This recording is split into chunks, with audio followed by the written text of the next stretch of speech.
Hey guys, welcome back to the Stretch Mobility Coaching Podcast. And I am Kim Nartker, and I am the owner and the founder of the Stretch Methodology as well as the Stretch Mobility Coach. And today I want to talk about why your heel hurts in the morning and what your hip has to do about it.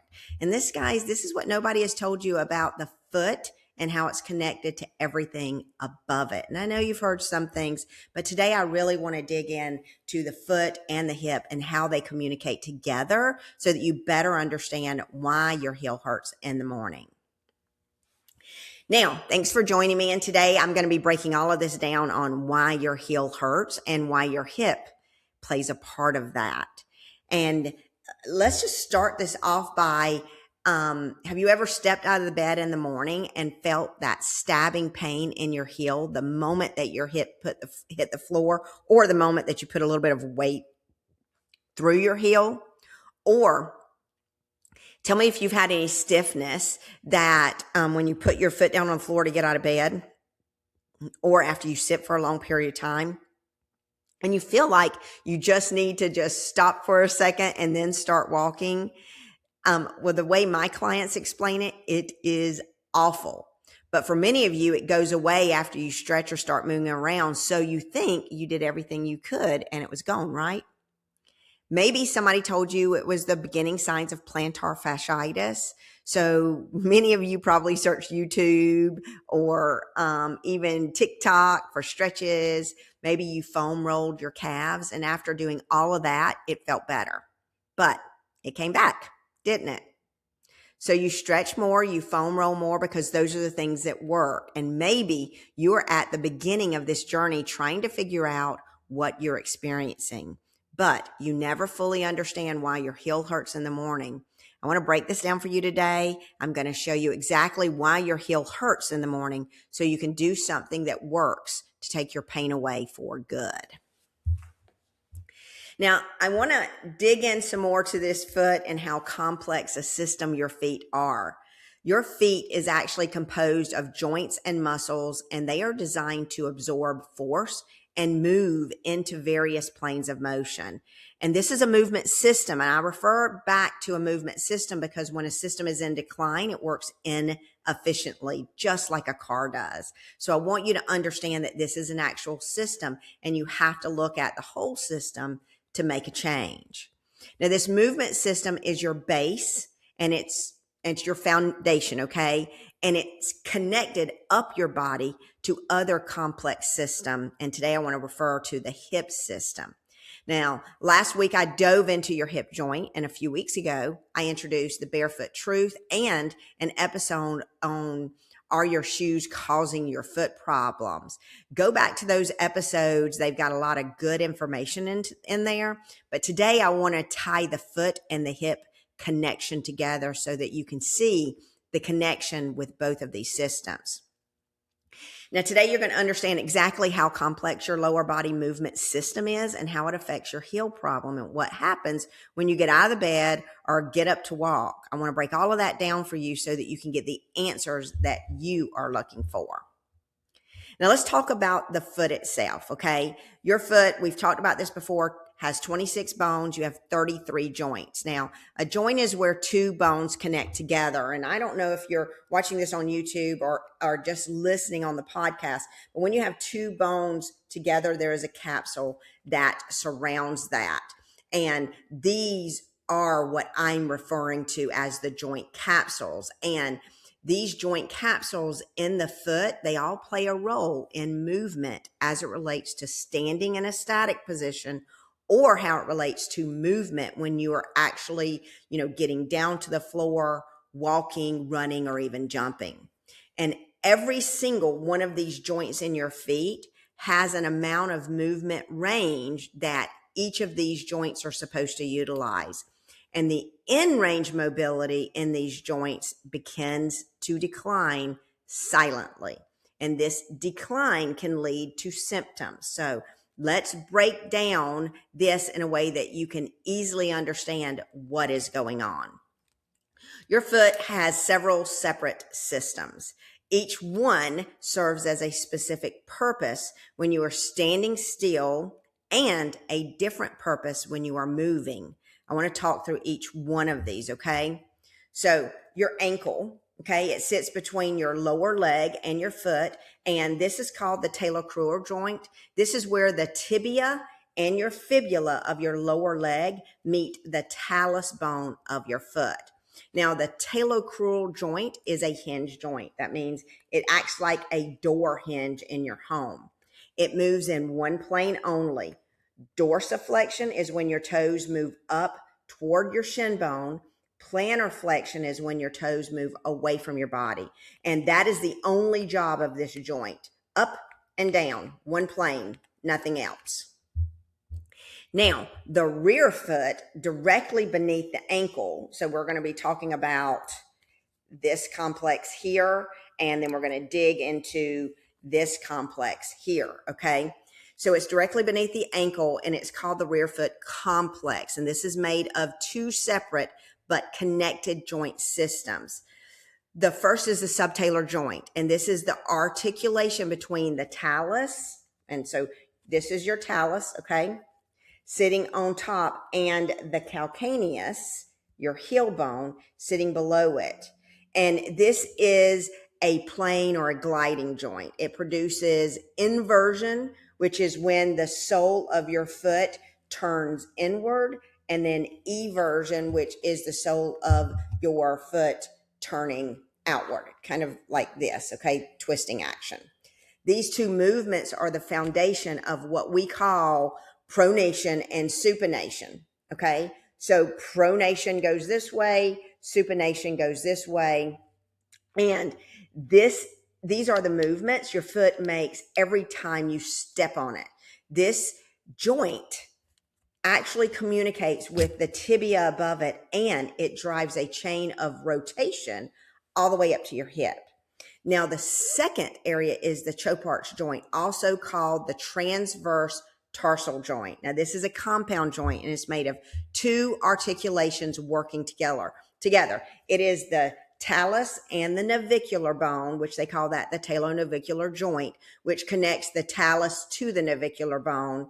And this is a ball and socket type joint, okay? Then there is the calcaneal bone and the cuboid bone, which is this little bone here. It's the outside of your foot, kind of goes around here, okay?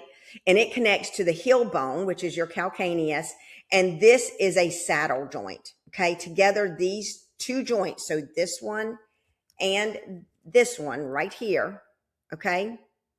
They form what functions as the mid-tarsal joint, and their job is to lock and unlock the foot when you walk. Now, when the subtalar joint everts during heel strike, this actual show part joint unlocks and the foot becomes flexible so that it absorbs load, okay? So just like so. When the subtalar joint inverts at toe off, the choke arch joint locks and the foot becomes rigid, so there's sort of a rigidity to this, so that the toe now performs that push off. And it's that locking and unlocking that happens every single step in this, okay? And here's the fact that builds the connection to the hip. Inside this talonavicular joint, the head of the talus sits inside a socket that's actually formed by the calcaneus and the navicular bone together. And this socket is called the acetabulum pedis. And this is Latin for the acetabulum of the foot. The talar head inside the acetabulum pedis is Latin for the acetabulum of the foot. And it functions exactly the way that your femoral head in the hip functions. And it is a ball sitting in a socket. The spring ligament and the plantar calcaneonavicular ligament act like a labrum of this joint, deepening the socket and keeping the talar head centered when the joint capsule restricts around this complex. The talar head loses its centered position inside the acetabulum pedis, and the arch actually begins to then drop medially. And the locking and unlocking mechanism that you had in your foot actually starts failing. And this is the system that I'm talking about.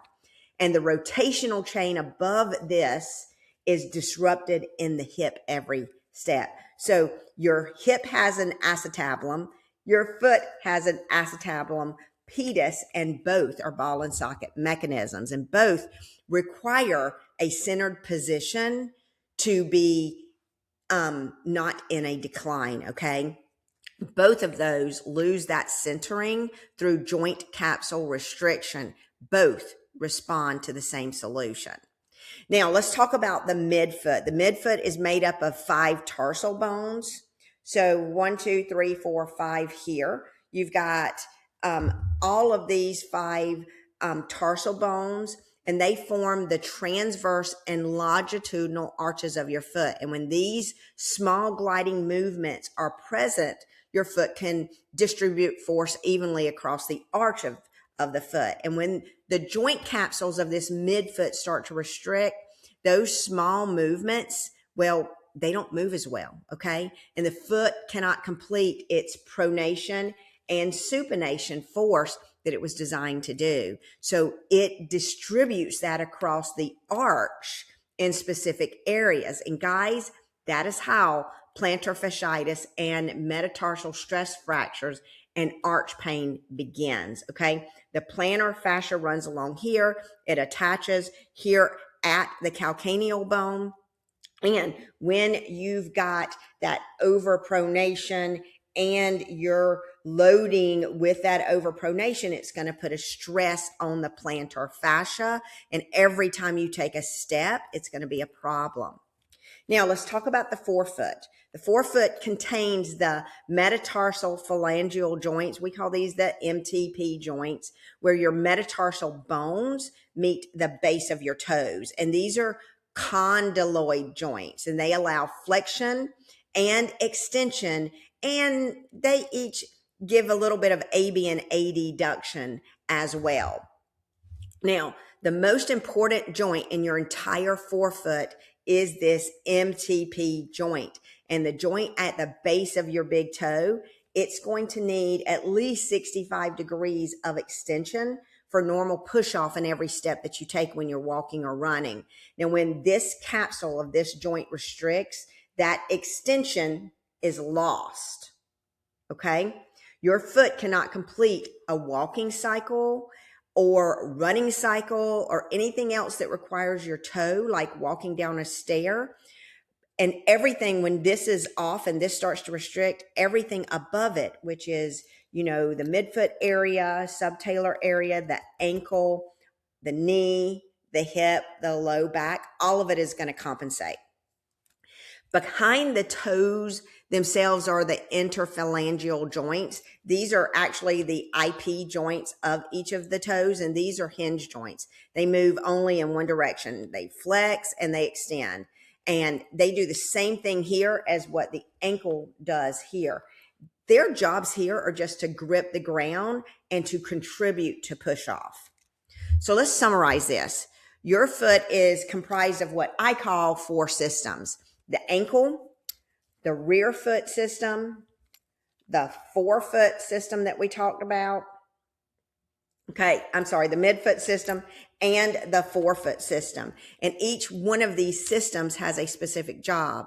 Each one of these, where 2 bones connect, have a joint capsule. Now, when the acetabulum pedis loses centering, your hip is going to feel it. And when the first MTP joint loses its extension, the hip is going to feel it. And when the midfoot loses its small gliding movements, the hip is going to feel it. You have 33 joints just below your ankle, and every single one of these joints serve a purpose. Now, there are 7 movements in the foot and the ankle, and I want to walk you through each one of these movements, okay? So let's start with dorsiflexion. Dorsiflexion is the movement that occurs when you bring your toes towards your shin bone. You're going to need full end range dorsiflexion to walk up and down stairs, on and off curbing and to get up and down from a chair or another seat or even up and down from the floor. Plantar flexion is when the ankle points away from the shin, and this full end range is required for push off when you're actually moving. So you're moving activities, you're walking, you're running, you're getting down to the floor. Your inversion is when the sole of your foot turns inward, and this happens at the subtalar joint, and you're supposed to have a certain range of mobility in inversion.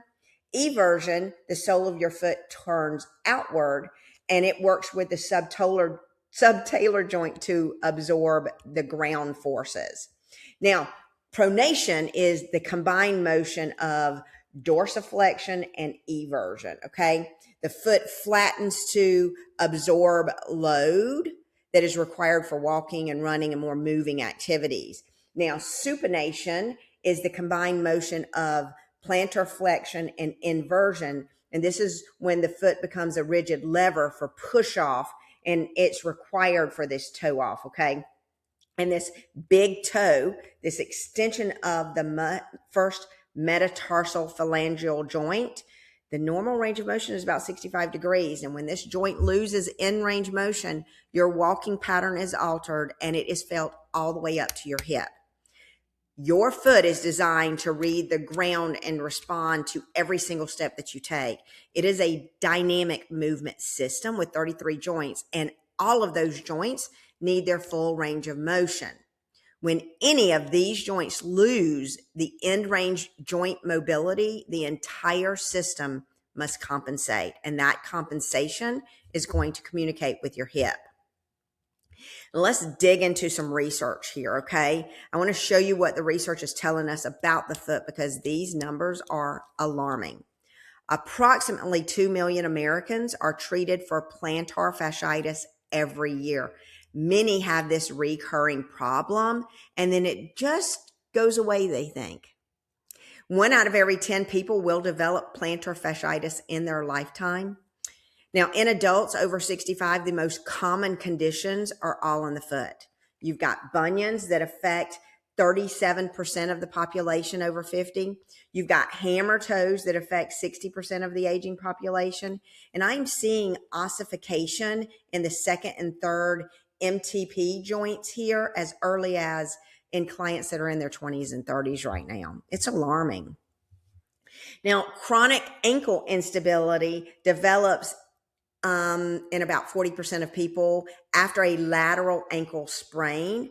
And guys, the arthrogenic muscle inhibition, that silent shutdown cycle that I talk about, is present in the ankle musculature of every one of the patients. If you have ever had an ankle sprain, you already have joints that are in decline, okay? Because that is just how the body protects you.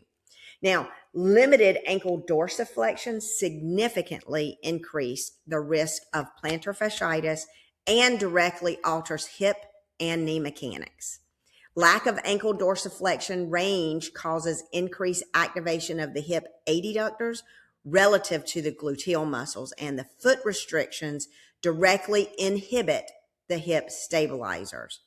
1 in every 4 adults over 65 fall every year, and the foot and the ankle joint that is in decline is a primary contributor of that fall risk along with the hip. Now, the research tracks conditions and diagnoses, things like plantar fasciitis, bunions, ankle instability. What it doesn't track is the silent loss of in-range motion that led to each of these conditions. Nobody is measuring whether your big toe has enough extension before it becomes a bunion. But guys, these are predictable patterns that we see before the bunion occurs. Now, the loss of end range ankle and foot range of motion is connected to your hip, and this same cycle that is happening in your hip, I name this the silent decline cycle. We test for this cycle so that you can track your joint mobility throughout your lifespan. The foot is the most tested joint system when something breaks, but it is the least tested joint system before something breaks. When we start testing the foot system and the other systems in the body, we can actually build programs that prepare our bodies to maintain joint mobility. And when we do that, we can build the health of our muscles. And if you build the health of these joints and the muscles, you're not going to have heel pain. You're not going to have ankle tightness. These things can be reversed, but you need to know what your test scores are. Now, currently as a nation, we are spending an all-time high on wellness. But foot surgeries, hip replacements, and fall statistics, every one of those are going up every year. Guys, that is what shows us something is wrong, and we have to look downstream. We have to look upstream so that we can see what is going on before we have a problem. And the missing piece is the same thing it always is. Test it, catch the loss of end range before it becomes a diagnosis. Now let's talk about degenerative conditions of the foot. Before you experience any pain, there is a joint decline that is happening in the joint and muscles of your foot. And this silent decline is the process that occurs when the joints of your foot and your ankle lose end range joint mobility. And this is going to cause a decline in your muscles. And when this system goes untested, these are the conditions you're going to end up with: plantar fasciitis, bunions, hammer toes, heel spurs, the stiff big toe. Guys, all of these diagnoses begin in your foot joints losing end range mobility. And the diagnosis is the end result of a foot joint system that quietly loses its end range mobility and was never restored. The bones and the tendons and the fascia are paying for joint restrictions that nobody ever tested or ever caught. Now, guys, this decline in the foot joint starts the same way the hip joint decline starts, and it actually is pretty predictable. The joint capsules of the ankle and the subtalar and the midfoot joint. So let's just go through this. The joint capsule of the ankle, the subtalar joint, the midfoot joint's tightness due to the force placed on them, okay? Shoes actually restrict natural movement of the foot, and we're seeing in the research how shoe choices affect your joint range of motion, especially in the ankle joint. Ankle joint mobility loss occurs alongside hip joint mobility loss, and both of these complex movement systems communicate with each other. End range motion is lost in both the ankle, the foot, and the hip, leading to low back pain, hip and knee pain, and foot problems when all of these joints go untested. Now, when the joint is in decline, the nervous system shuts down the muscles of the foot that supports these movements. Now, research confirms AMI occurs in the ankle and the foot musculature exactly the same way that it occurs in the hip.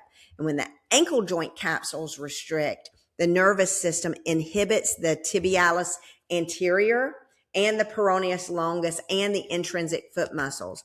The foot loses its ability to create a stable base for everything above it.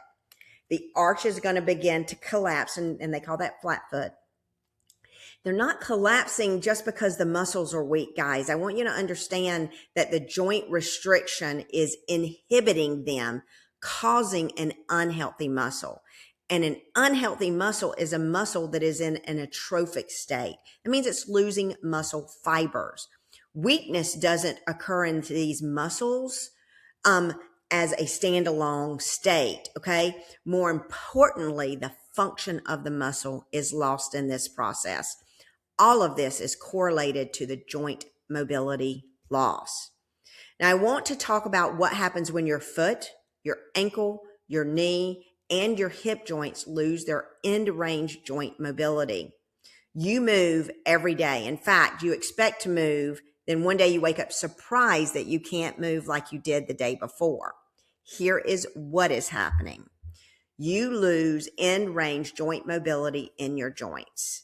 You get up and you hit the floor running every single day without even a thought.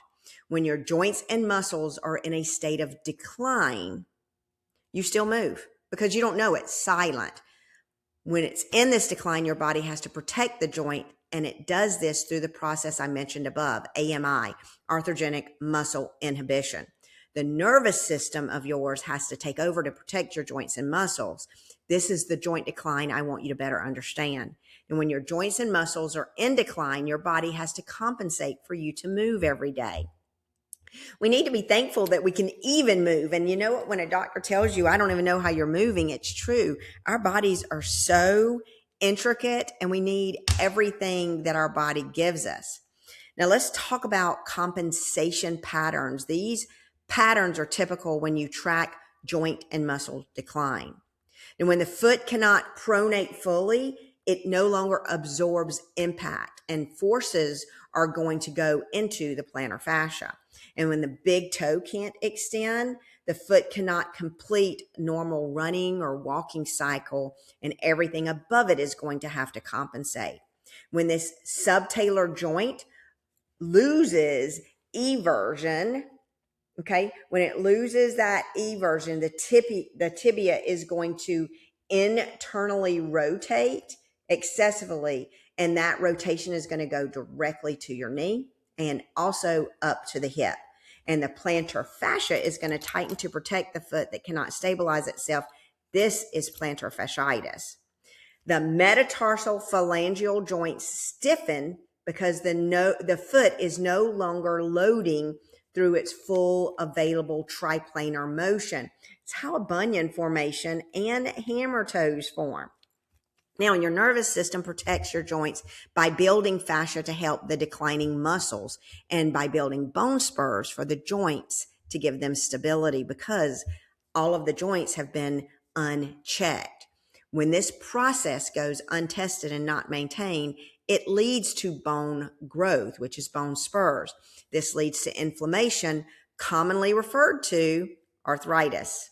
The reaction in your foot and your hip joints once arthritis is formed is to allow it to progress by providing external supports so the cycle continues. This process, my friends, is progressive. It continues until you test it and reverse it and break that cycle. This progressive cycle does not stop with strength training. It does not stop with stretching. It does not stop with massage. Those or other treatments are focused on instant relief. As a society, we have to get away from quick relief, and we need to begin testing our joints to avoid the effects of this progressive cycle. This is how we combat the surgery and the diagnosis statistics that I mentioned above. This is the gap that we're talking about. Now, here are the conditions that come from unaddressed foot joint decline. Plantar fasciitis. This is the plantar fascia that is overloaded because the foot cannot stabilize properly anymore. Heel spurs.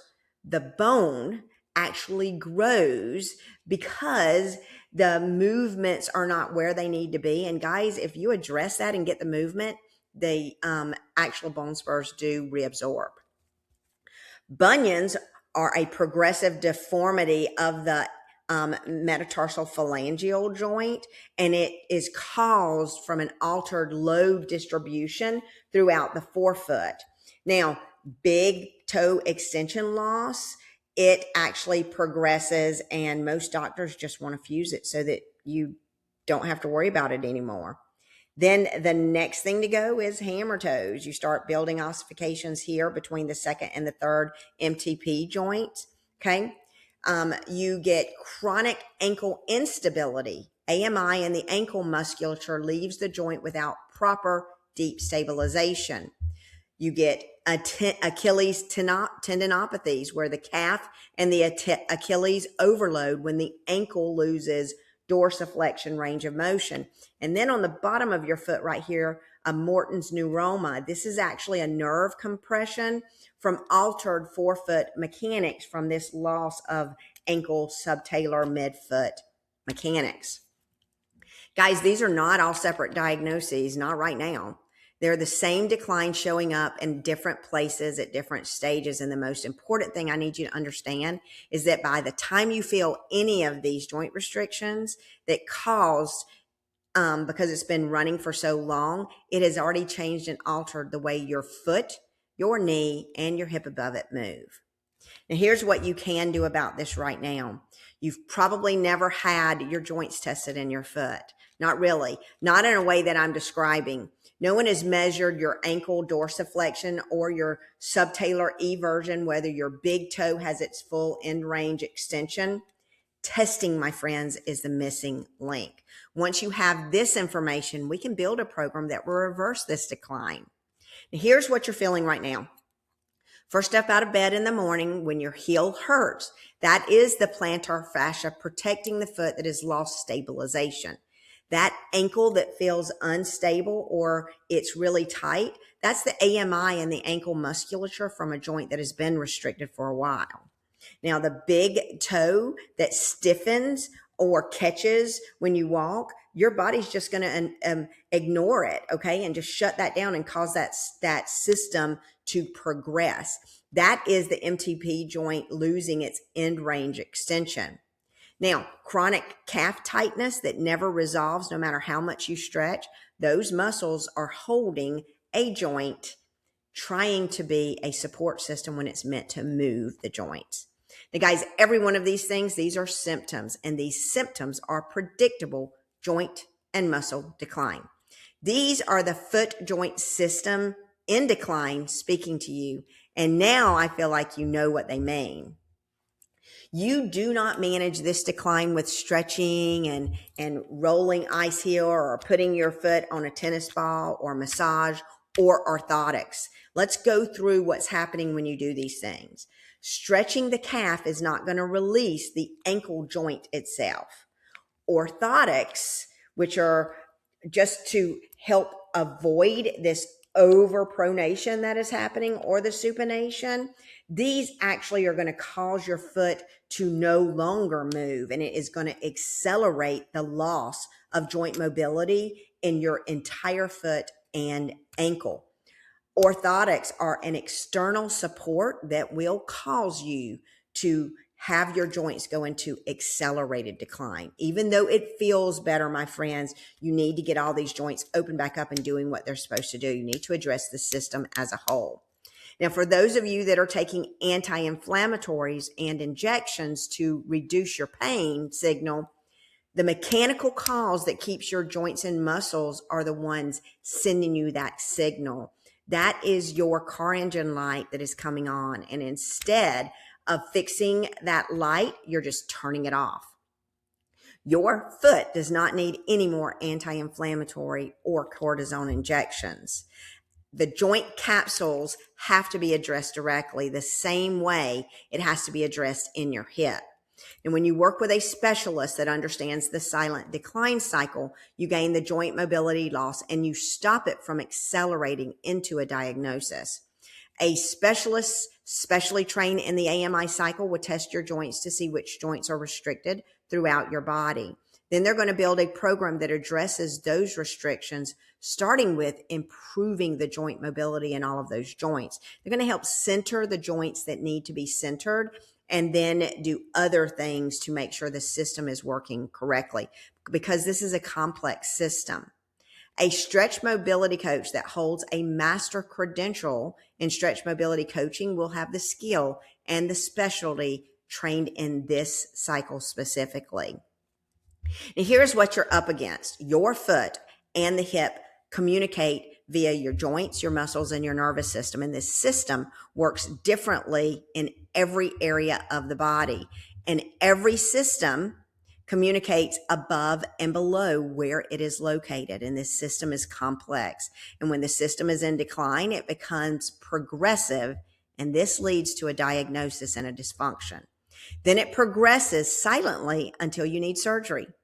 The good news is that it doesn't it doesn't actually take much to reverse what is happening in your foot and the rest of your body. You start with getting your mobility health score to find out which joint and systems are not working efficiently. And then you get recommendations for how to stop the progression so you can preserve the way this system works. It's the same thing we do for our cars to get our cars running efficiently. And guys, when we're looking at our cars, most of our cars last for 10 years. If we have an old truck, some of those last 20 years, the older ones. Our bodies have to last for 80, 90 or more years. Guys, healthy movement is so important, and you need to keep your movement system healthy. You need to keep all of your joints healthy, and you need to start helping preserve your movement system before it goes into decline. And for those of you who are already in decline and already into dysfunction, just seeing a stretch mobility coach is going to help you gain control so that it doesn't continue to accelerate. Okay. This is a healthy movement, and many people are joining this healthy movement era.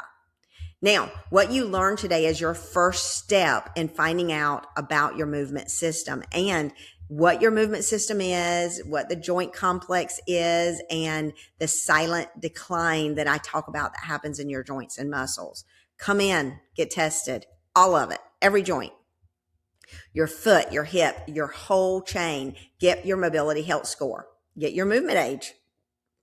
Find out what has already been lost and what we can get back for you. You do this by booking an Unlock Your Healthy Joint Mobility session. You deserve to move the way you were designed to move, and now you know what it takes and what has been standing in your way. Now, I have a free download for this too. I'm going to give you a quick reference for foot movements and their normal ranges, and what is going to be the first area that suffers when the joints are restricted. And you can download that, take a look at it, and kind of see what's going on in your foot. But first and foremost, your first step is to get tested. Find out what your numbers are. Let's track it, and let's give the control back to you, because this system can be controlled just like you can control how your car keeps running. Guys, I hope this information was helpful for you. Thank you so much for joining me today, and I will see you next week on the show when we continue to talk about healthy movement. See you next week, guys.